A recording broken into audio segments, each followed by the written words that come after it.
स्वागत है आपका आपके अपने YouTube चैनल के इस नए वीडियो में। दोस्तों, आज हम पढ़ने वाले हैं क्लास 11th का पहला चैप्टर, जिसका नाम है समुच्चय। देखिए दोस्तों, ये जो समुच्चय चैप्टर है ये काफ़ी ज़्यादा इम्पोर्टेंट चैप्टर है, ठीक है।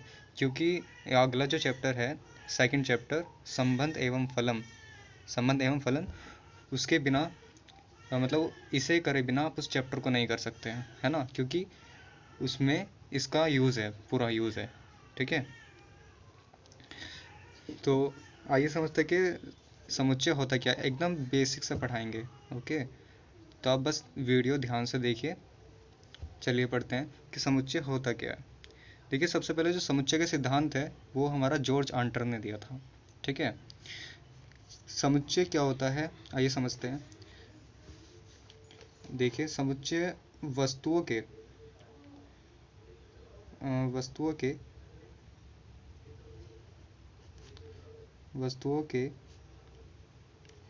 सुपरिभाषित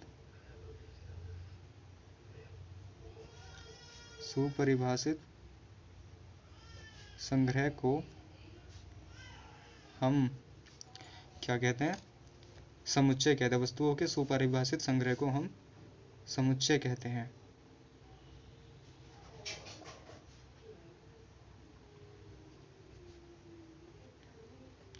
ठीक है।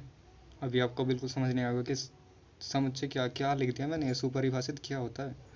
देखिए, मैं आपको समझाता हूँ कि सुपरिभाषित होता क्या है, ठीक है। अब सुपरिभाषित ये ऐसा होता है कि आप एक पॉइंट लिखवाता हूँ आपको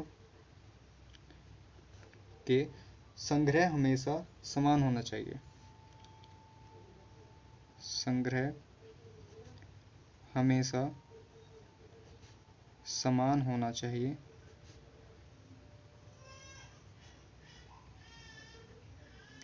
संग्रह समान होना चाहिए। कैसा होना चाहिए समान?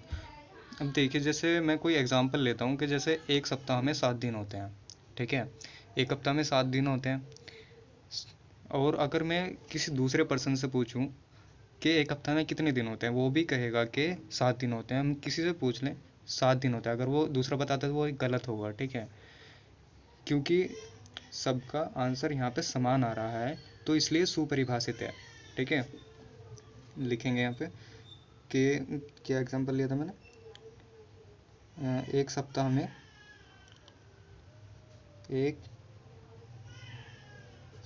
में 7 दिन होते हैं। 7 दिन होते हैं, ठीक है। तो ये हमारा सुपरिभाषित है, ठीक है। क्योंकि इसका जो आंसर है वो मतलब हम इसको सुपरिभाषित कर पा रहे हैं, सबका आंसर समान है, ठीक है। अभी जैसे मैं बोलूँ आपको, जैसे बहुत ही सिंपल सा एग्जांपल कि 2 + 2 4 होता है ना। किसी दूसरे से पूछेंगे वो भी कितना होता है, 2 + 2 4 होता है, ठीक है। तो आपके समझ आएगा कि यहाँ पे आंसर जो है सबका समान होना चाहिए। समान होगा तो वो हमारा सुपरिभाषित होगा, और सुपरिभाषित वो हमारा समुच्चय हो जाएगा, ठीक है। समझ आया आपको कि समुच्चय होता क्या है, सुपरिभाषित क्या होता है। आंसर संग्रह हमेशा समान होना चाहिए, ठीक है। अब जैसे लेते हैं सम संख्याओं का संग्रह, ये चलिए उसे बाद में बताता हूँ। अब एक और एग्जांपल लीजिए पहले कि जो सुपरिभाषित ना होता हो। दूसरा एग्जांपल ले लेता हूँ मैं। जैसे 5 सबसे खतरनाक जानवरों का संग्रह, ठीक है। आप 5 सबसे खतरनाक जानवरों का संग्रह बताना है। चलिए संग्रह लिखते हैं। मैं ले लेता हूँ सबसे पहले शेर, चीता, भेड़िया, ठीक है। भेड़िया ले लीजिए, बंदर ले लीजिए, सांप, ठीक है। ये हमने 5 ले लिए। अगर हम किसी और से पूछेंगे तो उसके हिसाब से अलग हो सकते हैं, है ना। लेकिन गलत नहीं होगा, उसके हिसाब से वो खतरनाक होंगे, ठीक है। तो यहाँ पे जो हमारा, अगर फिर तीसरे से पूछेंगे, उसको मान लिया उसको बिच्छू ज़्यादा खतरनाक लगता है ना, या उस कुत्ता भी खतरनाक लगता है ना। ठीक है, तो इस तरीके से सबका जो आंसर वो अलग हो सकता है। तो अगर ऐसा भिन्न भिन्न आए तो वो हमारा सुपरिभाषित नहीं होगा और वो हमारा समुच्चय नहीं होगा। ठीक है, तो आप समझ गए कि ये हमारा सुपरिभाषित नहीं है, क्योंकि यहाँ पे सबका जो आंसर का तरीका है वो अलग अलग हो सकता है। ठीक है, लेकिन हमारा समान नहीं है, ये भिन्न भिन्न है, तो ये समुच्चय नहीं होगा, सुपरिभाषित नहीं होगा। और एक सप्ताह में 7 दिन होते थे, हमारा सुपरिभाषित हो जाएगा। ठीक है, अब मैं एग्जांपल लेता हूँ, जैसे अब लेते हैं ये वाला कि सम संख्याओं का संग्रह। सम संख्याओं का संग्रह। ठीक है, सम संख्याओं का संग्रह बताना है। अब आपको पता है कि सम संख्याएं कौन कौन सी होती हैं। सम संख्याएं जैसे 2, 4, 6, 8, ठीक है, ये ऐसे जाएंगी। ठीक है, अनंत तक जाएंगी। तो अब यह बताना है कि ये सुपरिभाषित होगा कि नहीं होगा। अब देखिए यहाँ पे ये सुपरिभाषित होगा, कैसे होगा। अब देखिए ये हमारे नंबर जो होते हैं ना, यहाँ पे वही होते हैं जो 2 से डिवाइड होते हैं, है ना। 2, 4, अगर किसी और से दूसरे पर्सन से पूछे कि सम संख्याएं कौन सी होती हैं, है ना, वो कहेगा कि 2, 4, 6, 8, यही कहेगा ना, ये होती हैं सम संख्या। अगर वो 1 बोलेगा, ठीक है, 1 या 3 बीच में बोल देगा, तो एक तरीके से गलत होगा। ठीक है, सुपरिभाषित है।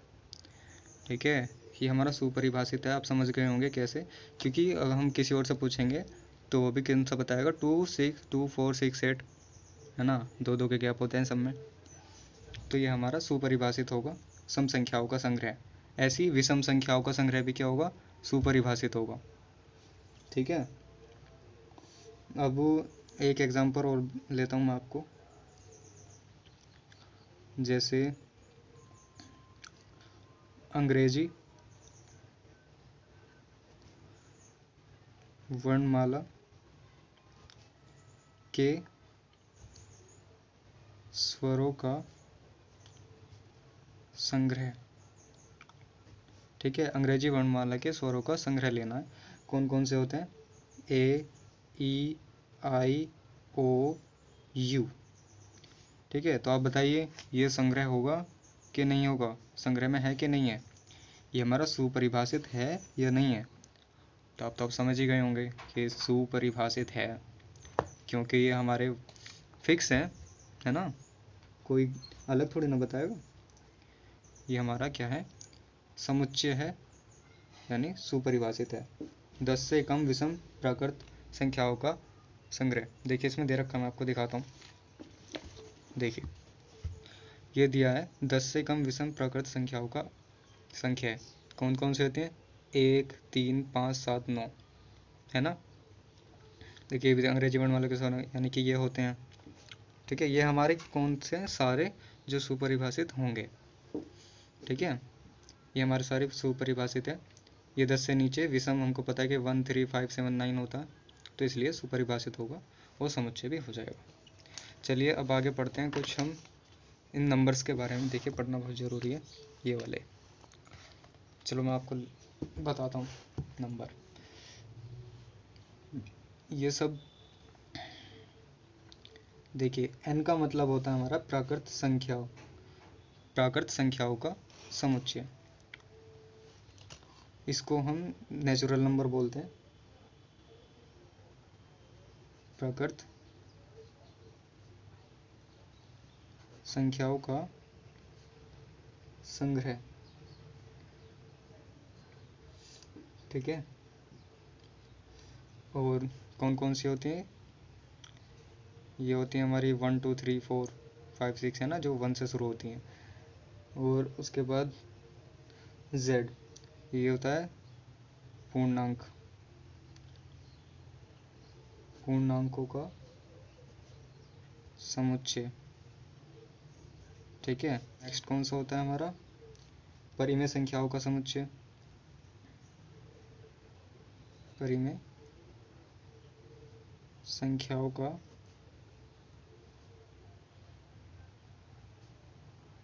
समुच्चय, और आर यानी कि रियल नंबर, क्यू यानी कि परिमेय संख्या है, और जेड मतलब इंटीजर। पूर्णांक पे देखिए वे होते हैं जो इंटर जिसमें जीरो भी आ जाती है, नेगेटिव भी आ जाती है और पॉजिटिव भी आ जाती है, ठीक है। परिमेय संख्या आप जानते ही हैं कि पी अपॉन क्यू की फॉर्म में होते हैं, है ना। और आर का मतलब होता है रियल, वास्तविक संख्याओं का समुच्चय, वास्तविक संख्याओं का समुच्चय, ठीक है। और z प्लस, छोटा सा प्लस लगाएंगे यहाँ पे, ठीक है, धन पूर्णांकों का समुच्चय, ठीक है। यानी कि जो ये इंटीजर है सिर्फ प्लस प्लस वाली लेनी है ना, सिर्फ प्लस वाली धन पूर्णांकों का समुच्चय, धन पूर्णांकों का समुच्चय, ठीक है। और परिमेय यानी कि धन परिमेय, इसमें खाली लेनी है धन परिमेय संख्याओं का समुच्चय, धन परिमेय संख्याओं का समुच्चय, और फिर है ये रियल नंबर, है ना। वास्तविक संख्याओं का पॉजिटिव लेनी है, सॉरी, धन वास्तविक संख्याओं का समुच्चय, धन वास्तविक संख्याओं का समुच्चय, ठीक है। आपको नंबर पता चल गया, ये प्लस प्लस वाले हो गए जिसमें धन ये छोटा सा पॉजिटिव लगा है, ठीक है। ठीक है, समुच्चय को, ठीक है, मैं जैसे लेता हूँ कोई समुच्चय ले लिया मैंने ए, ठीक है, उसके अंदर लिख देना 1 2 3 4, ठीक है, ये समुच्चय ले लिया। ये पूरा समुच्चय, ये जो है ये इसके अंदर जो है ये इसके अवयव हैं, ठीक है। इसको क्या बोलते हैं, अवयव, इसको अवयव। और ये क्या है, समुच्चय। अब देखिए समुच्चय को हम अंग्रेजी वर्णमाला के बड़े अक्षरों में निरूपित करते हैं, ये जो इसे हमेशा हम बड़े अक्षरों में लिखते हैं। समुच्चय को हम अंग्रेजी वर्णमाला के बड़े अक्षरों से प्रदर्शित करते हैं, ठीक है। हमें इसे बड़े अक्षरों से ही प्रदर्शित करना है, चाहे वो हम ए भी लिख सकते हैं, बी भी लिख सकते हैं, सी भी लिख सकते हैं, और एक्स वाई जेड ये भी हम लिख सकते हैं, ठीक है। और दूसरा, उस समुच्चय के जो अवयव है ना, ये जो इसके अंदर है, समुच्चय के अवयवों को,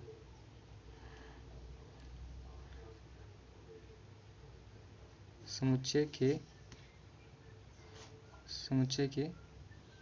अवयव को अंग्रेजी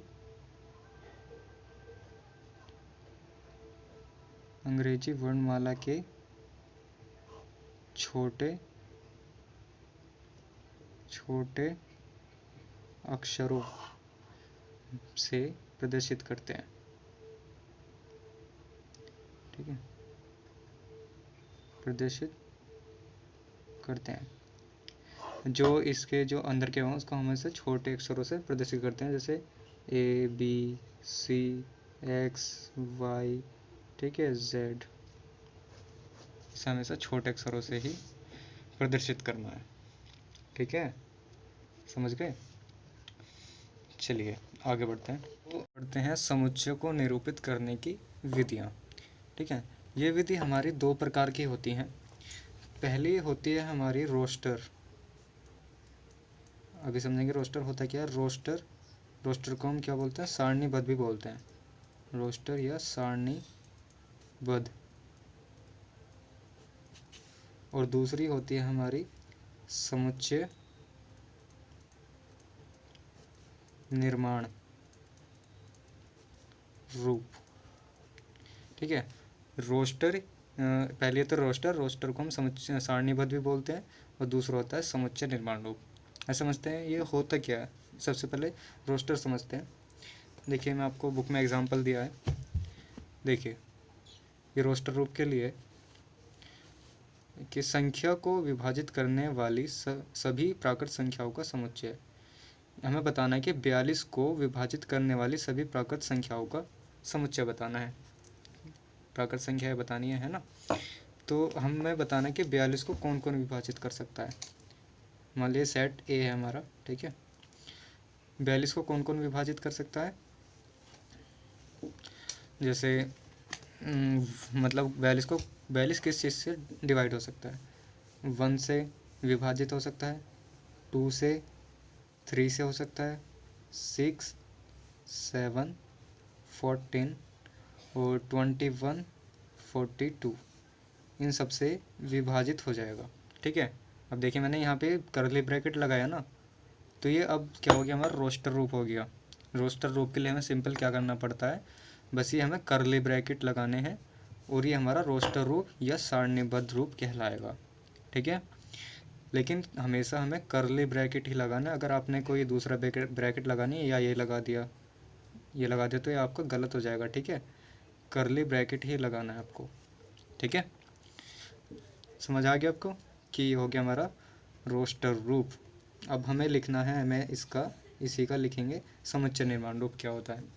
समुच्चय निर्माण रूप में हमें बहुत ही आसान है, ये देखना था ये क्या है, हमारी प्राकृत संख्याएं हैं, है ना, ये हमारी प्राकृत संख्याएं हैं। तो बस ये लिखना होता है कि ये क्या है, यानी कि एक तरीके से इनका स्टेटमेंट मान लो, ये मान लें इनके अवयव x है ना, x सच डेट, ये दो बिंदु जो है ना इसको हम सच डेट बोलते हैं और हिंदी में बोलते हैं कलन। x क्या है, x ये है, x एक प्राकृत संख्या है ना, x एक प्राकृत संख्या है जो, और भी है ना इसमें, जो क्या करता है, हमारा 42 को विभाजित करता है। जो संख्या 42 को विभाजित करता है। ठीक है, या करती है। तो ये हो गया हमें इसका समुच्चय निर्माण रूप। ठीक है, समुच्चय निर्माण रूप हो गया ये इसका हमारा। बहुत ही आसान, कुछ नहीं है ना सर, बहुत ही आसान है। बस इसको लिखना है कि क्या है हिंदी में, इसका स्टेटमेंट। और एक और एग्जांपल लेते हैं, इसमें दिया मैं इसमें बता देता हूँ। देखिए अंग्रेजी वर्णमाला के सभी स्वरों का समुच्चय क्या होता है, AEIOU। ठीक है, AEIOU होता है इसका समुच्चय, AEIOU। ये हो गया कर्ली ब्रैकेट, और ये क्या बन गया हमारा रोस्टर रूप यानी सारणीबद्ध रूप। अब इसको हमें किस में लिखना है, समुच्चय निर्माण रूप में। समुच्चय निर्माण रूप में लिखना बहुत ही आसान है, आप समझ गए ये क्या है। ये स्वर है, किसके स्वर है, अंग्रेजी वर्णमाला के, है ना, अंग्रेजी वर्णमाला का स्वरों का एक संग्रह है ना। तो हम ऐसे लिख देंगे, इसको बी माना, इसको वाई मान लेते हैं, इसके अवयव को हम वाई मान लेते हैं, वाई सच डेट वाई अंग्रेजी वर्णमाला का एक स्वर है, अंग्रेजी वर्णमाला का एक स्वर है। ठीक है, और ये इसमें भी लगाना है कर्ली ब्रैकेट। ठीक है, कभी बोलो कि इसमें नहीं लगाना, वो रोस्टर रूप के लिए होगा, नहीं इसमें भी लगाना, तभी ये ठीक होगा, वरना गलत हो जाएगा। ठीक है, ये हमारा क्या हो गया, समुच्चय निर्माण रूप हो गया। तो ये काफ़ी आसान है, रोस्टर रूप के लिए कर्ली ब्रैकेट लगाने हैं और इसको स्टेटमेंट में लिखना है। देखिए इसमें एक और एग्जांपल दिया है, ये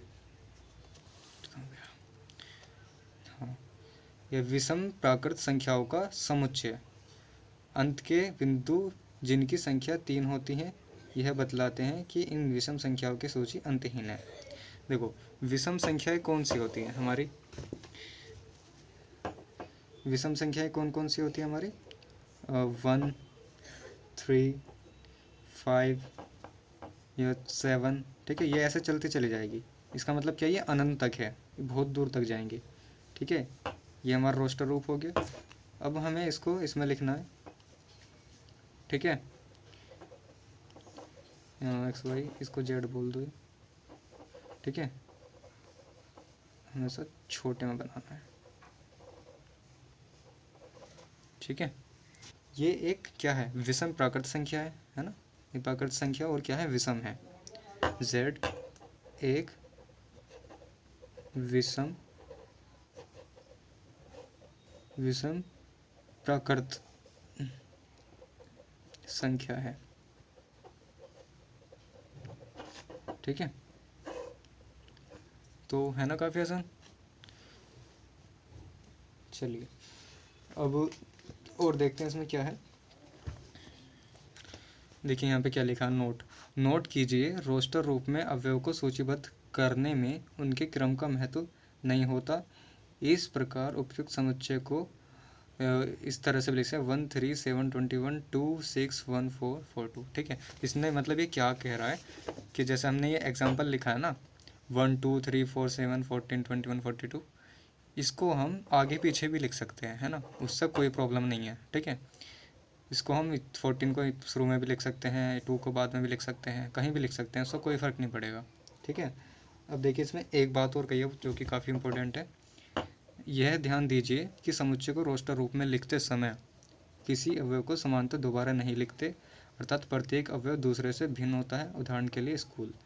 अब देखिए स्कूल, यहाँ पे क्या कहा है कि रोस्टर रूप में लिखते अवयव दोबारा नहीं लिखते, यानी कि जैसे यहाँ पे डबल ओ आ रहा है तो हम इसको एक ही बार लिखेंगे चाहे कितनी बार भी आ रहा हो। एस हो गया, सी, एच ओ फिर से आ रहा है तो उसे नहीं लिखेंगे, और एल तो ऐसे हम इसको लिखेंगे। ऐसे हम नंबर में भी करते हैं, अगर कोई रिपीट हो रहा है ना तो हम उसको एक ही बार लिखेंगे, ठीक है, समझ गए,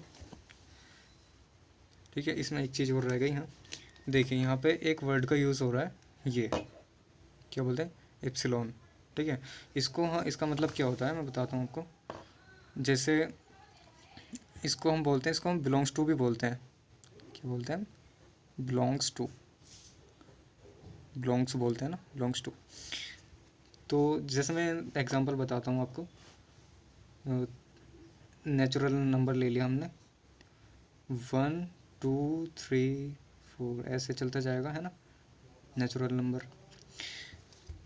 तो ये बताना है कि मैं आपको क्वेश्चन दूँ कि 2, क्या 2 इस संग्रह में है? बिल्कुल है, ठीक है। हमें पता है कि इसको समुच्चय को हम कैपिटल से करते हैं, इसको स्मॉल से। तो इसके जो अवयव हैं इसको हम किससे लिखेंगे, स्मॉल एन से, है ना।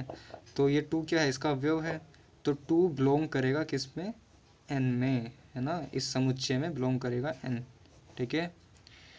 तो ये हमारा बिलोंग्स का मतलब होता है, एन बिलोंग्स करेगा नेचुरल नंबर में, ठीक है। इसी तरह ये कब नहीं करेगा, अगर देखिए मैं बोलूँ क्या इसमें 0 बिलोंग्स करेगा, तो इसमें हमारा 0 बिलोंग्स नहीं करेगा, यानी कि जो 0 है वो बिलोंग्स नहीं करेगा नेचुरल नंबर में। इसको हम ऐसे भी लिख सकते हैं, या 2 बिलोंग्स करता है एन में, ठीक है। ये हमें कब लिखना है, दिखाने के लिए, और जब हम इसको सामान्य उसमें लिखेंगे, इस रूप में, क्या बोलते हैं हम इस रूप को, देखिए यहाँ पर लिखा मैंने समुच्चय निर्माण रूप में, जब हम इसको लिखेंगे तब हमें ये ऐसे लिखना है कि एन जो है हमारा बिलोंग करता है नेचुरल नंबर में, ठीक है। ये होता है हमें बिलोंग्स का। चलिए दोस्तों, मिलते हैं आपको अगली वीडियो में। Thank you.